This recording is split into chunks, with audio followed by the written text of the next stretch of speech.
Good afternoon, everyone. I, Ankit, on behalf of NEN and Wadhwani Foundation, would like to invite you all for this webinar and also introduce our expert, Mr. Samir Guglani.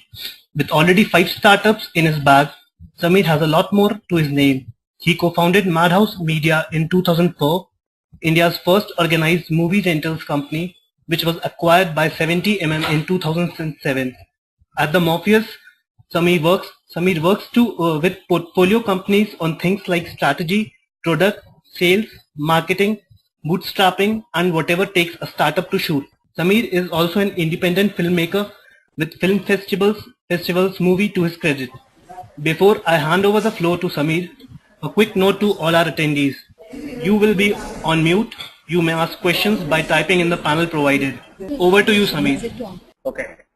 So, welcome everyone, for joining the session. So I think, so recently I read this very nice tweet which said, entrepreneurship is probably the hardest job in the world, right? So, and I truly believe that. So I think all of you guys have made a choice to take that as a job. So, so I started a company in 2004 and ran till 2007. And even now, Morpheus, we run like entrepreneurs, like a startup. So so we understand what does it take to really be an entrepreneur, especially in an ecosystem like India, which is still in its infancy and not as advanced as the one which we see in the valley, right? So there's a lot of stuff which is still getting built in. So let's get started. So I think the topic of today is what is that investors or in particular Morpheus looks for in the entrepreneurs before deciding to work with them, right? And just to, I think many of you guys may know about Morpheus, but just to give you a very quick background, we are a startup accelerator, which means that we work with startups at the most young stage, almost helping them take birth. And we run a program, startup acceleration program, which happens once in 6 months. And in that program, we accept about 10-15 companies. And so what we do is we work with the startups for about 4 months, where we spend about 10 hours a week working with each team, and also we provide about 10 lakh rupees investment. So our investment is honestly a very small component of the value we bring to the table. I think the money probably enables teams to kind of, it's like a scholarship for 10 months before you you can figure out something significant. So I'm going to talk about, whatever I talk about is more or less stuff that we look for at Morpheus in startups. And, just to give you a kind of a background, so a lot of the startup conventions, so I mean, if you think about startups, right, so the capital of startups in the world is Silicon Valley, right? Bay Area in US, California, and a large number of people who are also a part of the Indian ecosystem are people who have been exposed to Silicon Valley while working over there. But almost all of us, if you are folks who read about startups and internet and investing and all this stuff online, chances are that 70-80% of the articles which you read are also being produced by folks in Silicon Valley, right? So a lot of stuff which is being done in Silicon Valley is a very common knowledge for Indian startup ecosystem. So while that is good, but I think there's one disconnect. So you cannot apply that knowledge or the conventions or the methods of Silicon Valley directly into India, right? Silicon Valley is about 60 years into its startup, since it started startups, India is hardly in 10 years, right? So we have a lot to learn. So one of the things which you have seen in Morpheus is that, I mean, the ecosystem in India still tries to follow some of the Valley systems, whereas what we really need is to figure out and adapt things which work for India while we are aware of what happens in the Valley. Kind of don't just copy it blindly, right? Then we'll talk about things which Morpheus looks for. So I think first up, things which things which we don't care about, right? So these are sometimes we have seen again, these things matter a lot in some kind of investment, but we kind of have a very heavy disagreement with. So we don't care, how much education as the founders receive. For all we care, they could be just 12th pass or whatever, and what pedigree they have. So we don't care about what colleges they actually went to, right? We don't care about have these people worked in this domain or not. So if you're trying to build a search solution, we don't really expect you to have that background. Or if you're trying to do something with email, you should not have it. Doesn't mean that you have to work with Gmail. In fact, like in this new batch, we have a guy who's trying to do something fundamental with email, and he used to sell insurance policies before that, right? It doesn't matter to us, right? Again, it doesn't matter how much work experience you have, or even if you have any at all or not. We don't really care about age. You could be 20 or you could be 40. We have both extremes represented. We don't care about like male or female. We don't. So like another bias which we see reasonably often is that people are not very comfortable investing in husband-wife teams or brothers teams, or all that stuff. So we basically, so for us, none of this matters, right?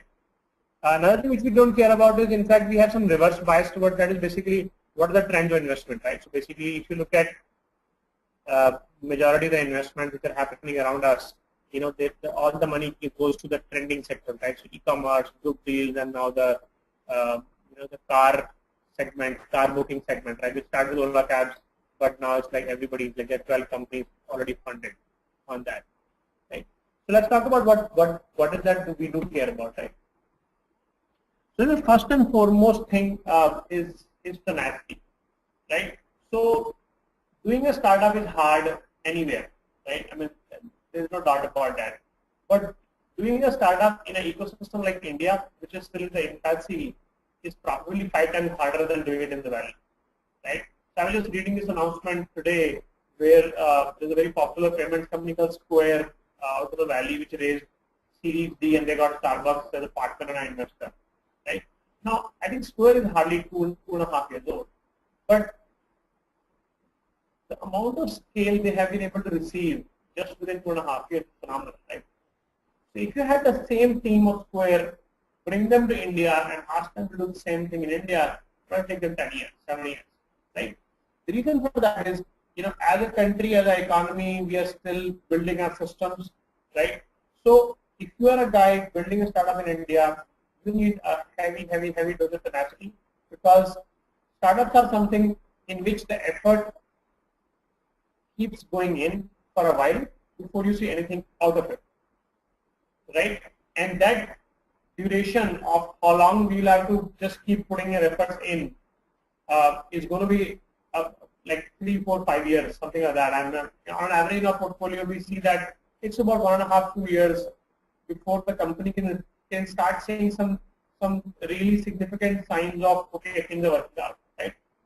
So part of the, so basically here is what, when we look at tenacity, right? So we look, first of all, we look for individuals who are tenacious in general, right? So basically these are people, like if they take up a task, they would rather like die in the process than leave it alone, right? So if they take up something, they always give their best, right? They put the full effort in doing something, right? But unfortunately, doing startups is so hard that just the natural reserve of tenacity which an individual carries is not sufficient, right? Because there is so much hard things which you have to face that you could run out of it, right? So how do you figure out a continuous source of tenacity, right? That's where the passion comes in, right? So basically, so let's say you're trying to solve a problem in a domain which you're really passionate about, right? So this is something, for whatever reason, you really care about, right? And you have faced the pain personally, so you want to figure out. So if you are solving a problem as a team, which you are passionate in the problem which you are passionate about, that passion about the problem becomes a continuous source of tenacity. So basically, you can keep getting new dose of tenacity by the fact that you're solving a problem, right? So let me give you an example. So in the batch 7 or 6 of Marquez, we had this company called Float. The 2 founders, Maha and Sikand, like we fell in love with them the day we met them. We really liked the guys, random backgrounds, One guy is a code techie, one guy is a design guy. He used to be an artist before, plays music, stuff like that, right? So really good team, right? Very capable, and they start building an iPhone app which basically would give some location-based notification, right? So in the beginning, they were all very enthused. They built the app, they released it on the iStore, got about 100 downloads, came to the demo day. But somewhere I was never able to feel that energy which was coming in, right? And I could see that these natural tenacious people are somewhere seem to be getting tired doing this thing, right? So if you are doing something which you are not really enjoying, you basically tend to get tired. So even in natural big reserve of tenacity, slowly tends to get down. So they did a demo day, and then they come back to us and say, Samir, we are not enjoying this, right? I said, okay, so what should we do? So he said, hey, we are from entertainment background. I think we should think of doing something on entertainment. And I said, wow, that's a good idea. Why don't you guys think about some idea? So basically, that process led to the creation of Radio Float. So these guys, they dumped their earlier application. They created something new, the field of music. Now both of the founders have been like amateur musicians for 20 years, right? So they sing, they play guitar, right? And all these 20 years, they've been musicians. They also knew that in India, music cannot be a career unless you are part of Bollywood, right? If you are a good musician but you don't have any connection, you can't go to Bollywood. Like you can only play part time. So you have to find a regular job because music will never make you money, and then you do this thing. So these guys had experienced that pain for themselves. So with Radio Float, they are solving the same pain. So they're giving a platform for independent musicians of India, right, to come out and put their songs on Radio Float. These guys basically put it out on the platform and connect the musician with the audience. So basically, the first thing which they've done is they've launched the iPhone app, which went live about 3 weeks ago, and it's doing phenomenally well. It's only got 200 downloads, very active usage. So what I saw was basically suddenly the amount of energy which they were able to put in every day, right, and still be passionate about the very next day was directly coming from the fact that these guys were passionate about all of this. So they found something which they really cared about, right? And within no time, basically we distributed the trial version of the app. We also found investors who were also as music crazy as these guys were, right? So we found this group of people who are also passionate about music. Very quickly, around 30 lakh people was put in, and they've been able to build a team. There are 5 people now, right?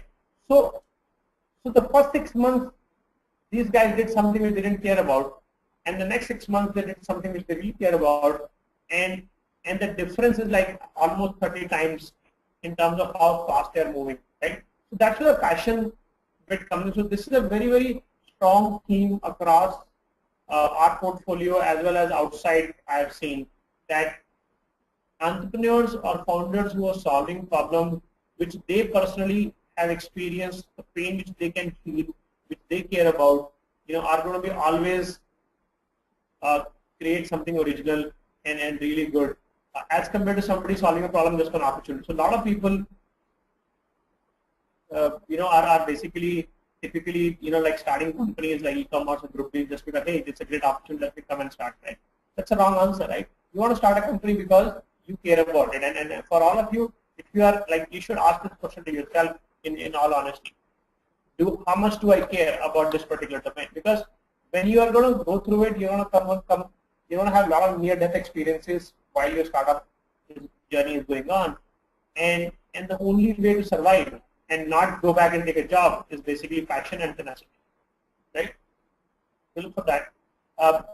Third thing is founding team dynamics, right? So basically, so individually each founder is maybe great, right?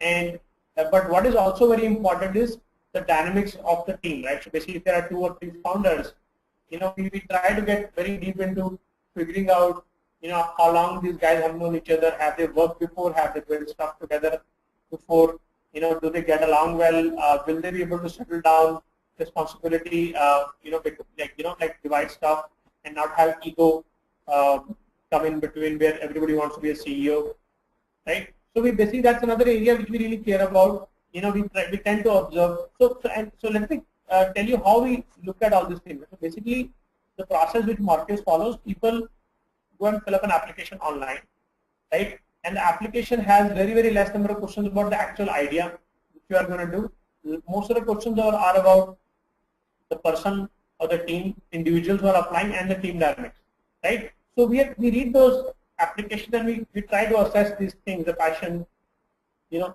and all the stuff.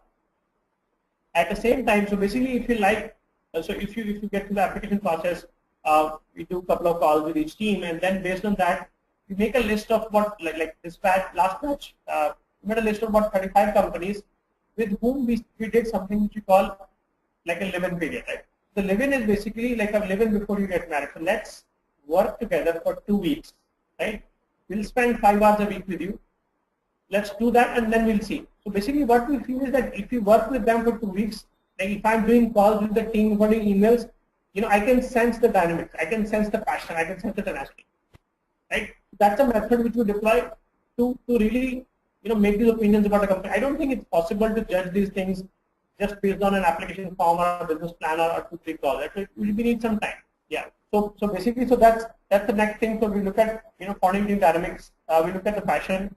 The next one which you look for is problem solving skills, right? So if you look at life of an entrepreneur, you know, from the morning to the night, you know, all you got to do is solve problems, right? For example, like when I was trying to log into this webinar, suddenly I realized that the webinar ID which I had no longer works, right? And it's 10 minutes to call. So one option is to panic, right? Another option is to think how to solve the problem. So I called Sneha, who's the organizer of NEN. I said, hey, this is what's happening, and you know, she was pretty good. So she guided me through the solution to this problem, right? So basically, problem solving. I think that's probably one of the most fundamental skills which an entrepreneur needs. Like, hey, I'm trying to register a company, it's not working. The CA says it can't happen.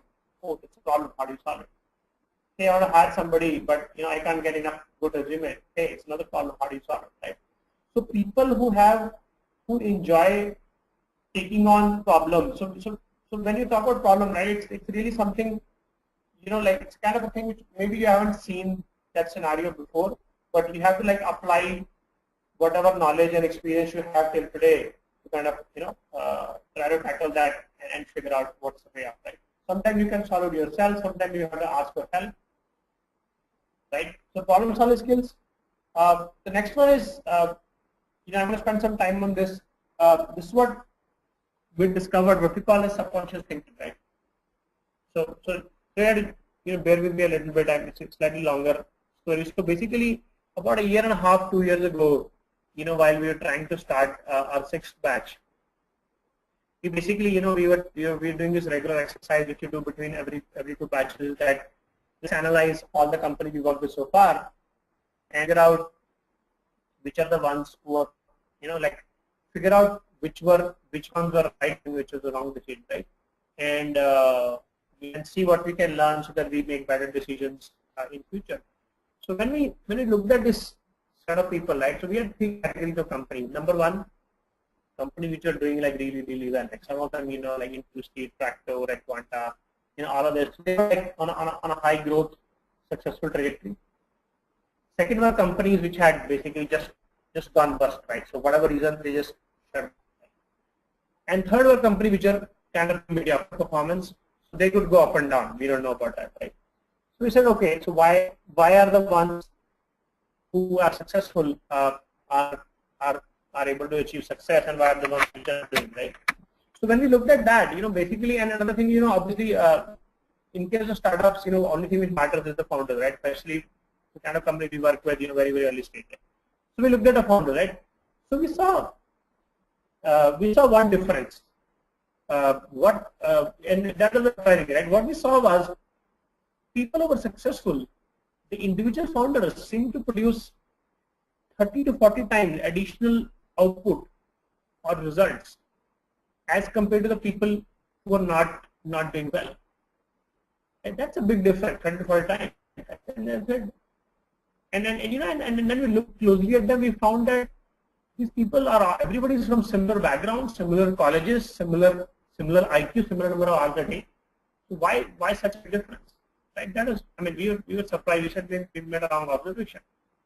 And when we look deeper, we found something, right? What we found was that all these people who were successful or doing well basically behaved in a very particular manner. One that is what I started calling the subconscious behavior.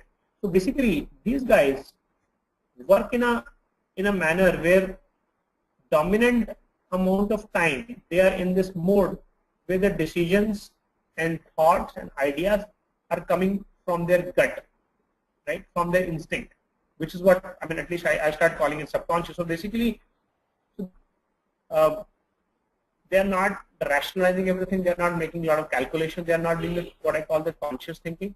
And most of the stuff which they do is very subconscious, right? So that was very intriguing to me, right? So I want to go down and understand the behavior a little bit more. So what I found was, the brain really has like two parts to it. Like one is the conscious part, which we basically use to make slow decisions, and one is the subconscious part, which is in the background, and we have no access to how it functions, right? But if you were to look at some of the simple things which we learned to do when we were so young, and actually analyze them, all of them are such complex operations, right? Think about things like learning a language and then starting to speak, right? Or starting to look at people's faces and read their faces, right? So all of these things we learn when we are very young, but basically, and these are all very complex operations, but they're all automatic to us, right? So we don't, like for example, when I'm talking right now, I don't have to think and pick words, right? Which is what I will do probably if I try to speak a new language which I don't know very well, so I'll try to pick those words, right? And that's conscious, right? So we have this very, very strong subconscious brain, which stays in the background. Another example is when I'm throwing a ball at somebody and catch it, right? That's a very common thing, right? A lot of people, all of us have caught balls hundreds of times, when we were young and maybe even now, right?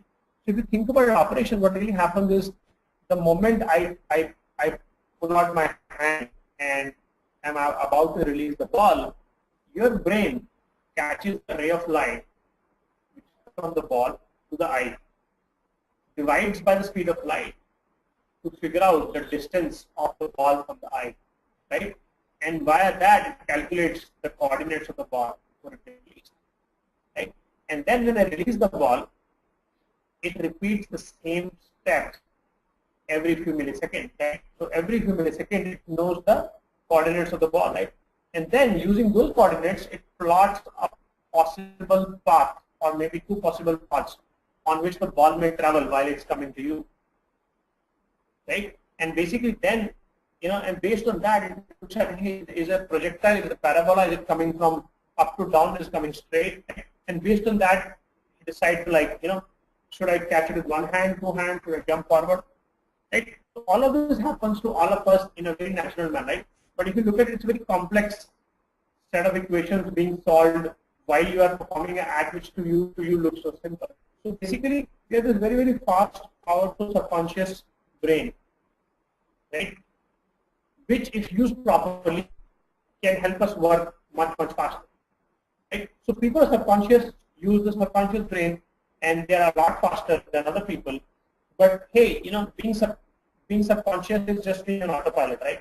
So that doesn't mean that you'll be right. So you could make fast decisions, but all of your decisions could be wrong, and you could just at the wrong path, right? So how do you be subconscious and also start making the right decision, right? So this is where the second condition comes in, right? Second condition is you are a subconscious person, and you start working on an idea or a problem which you are very, very passionate about, or basically something which is already on the list of favorites for your subconscious. And so all of us build a certain things which we already care about or we start caring about a lot as we go through life, right? So these are the set of things which our subconscious really likes, right? So if you find something which your subconscious really likes to do, and then you start doing it, start to dedicate your life to that. So with every 1 hour you spend on that activity, right? Because this is one of the favorite things for your subconscious to do. When you spend that hour, the amount of data that gets uploaded to your brain is very, very high. So you tend to retain a lot of what you heard or you saw in that 1 hour, right? and it gets stored in such a way that whenever next time you need to use that data, it's very easily accessible to you. Right? Let's talk about example of, let's say, a footballer like Pele, right? So Pele is probably one of the best footballers of all time. At the age of, let's say, 3 or 4, it was discovered, as an accident, and like he loves to play football, right? And it was also discovered that he seems to have some talent for football, right? What that means is that basically whenever Pele started playing football, for every hour of football he played, he was able to retain a lot of techniques and skills which are used to play football. And then when we played for another hour, he basically was better in the first hour because he was able to go back and use the data, right? Right? So basically what happened, so Pele probably played football for like 30, 35, 40 years. Right? So for all these 30 years, like 10 hours, 300 days a year, he probably played football, right?